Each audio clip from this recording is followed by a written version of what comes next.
Welcome back, guys. Today I wanted to go over this really cool article that I read the other day titled 5 Items Disappearing from Golf. Okay, and this was written by Jason Scott Deegan. So shout out to him over at golfpass.com. I will link the article in the description below, but let's go through it together because I think it's kind of interesting to see some of the things that tend to be falling by the wayside in our sport. Okay, so number 5 on his list was visors. And now the only person that comes to mind when I hear visors on the golf course was Jesper Parnevik. Okay, Jesper, I'm sorry, dude. I never remember the correct way to pronounce it. I'm pretty sure it's Jesper Parnevik.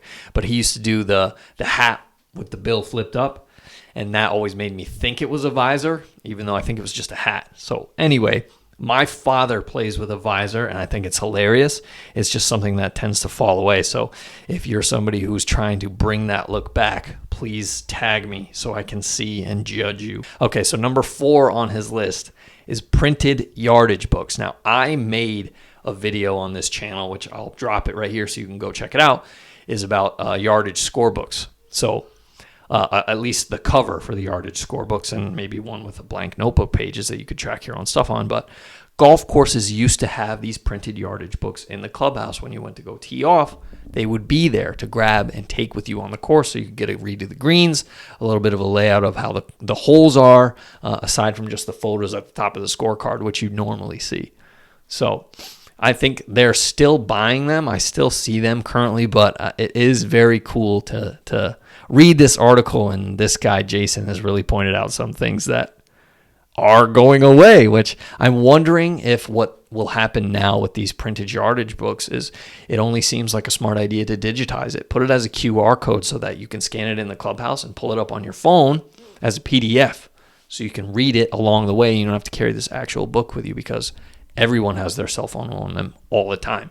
So if you're going to adopt that model, you're welcome for the idea. Okay, let's move on. Number 3, ball washers. This one I was surprised to read about because I can't think of a golf course that doesn't have ball washers. I've even seen them added onto golf carts across the country, which I'm sure you are interested in. So as a matter of fact, a study done by a golf course here at the Westchester Country Club, which is very close to where I am located at, said that they got rid of them and saved about $3,000 and 380 labor hours in replacement parts and supplies, okay, along with towels, making sure that they're still functioning, fixing them if some dum-dum tries to break it, etc. I think most guys maybe just bring a towel with them, but I find the golf ball washers very beneficial on the course. I use them a lot. So I'd be curious to know what the solution is if courses do decide to get rid of them altogether.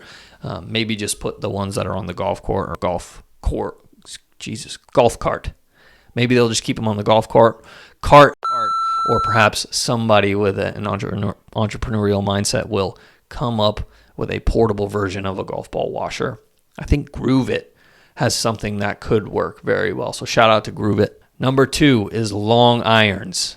I know this one for a fact. I used to have a 2-iron in my bag that I played with for a long time, and I think you can still order them if you're going to go get clubs, but it isn't something that is included. I think you have to ask special for a 2-iron. I'm not sure if 1-irons are still made. Those things are rare, definitely rare to come across. So if you find a 1-iron, you should grab it up just to see how you play with it on the course, because I think it's really cool to test out new clubs that you're not familiar with in the past.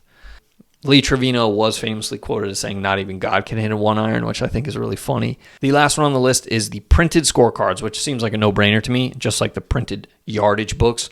Those are going to fall by the wayside. Everything's going to be digitized, especially with apps like Fair Game and The Grint, where it's a social media app mixed with a competition app, mixed with a yardage reader, mixed with a GIN updater. All of these things combined into one. It just makes sense to get rid of all of the offshoots of what those things are. It's like when people used to carry a camera, a telephone, a pen, a notebook, all on their person, when now your phone does all of those things. It's the same thing with these apps, you know.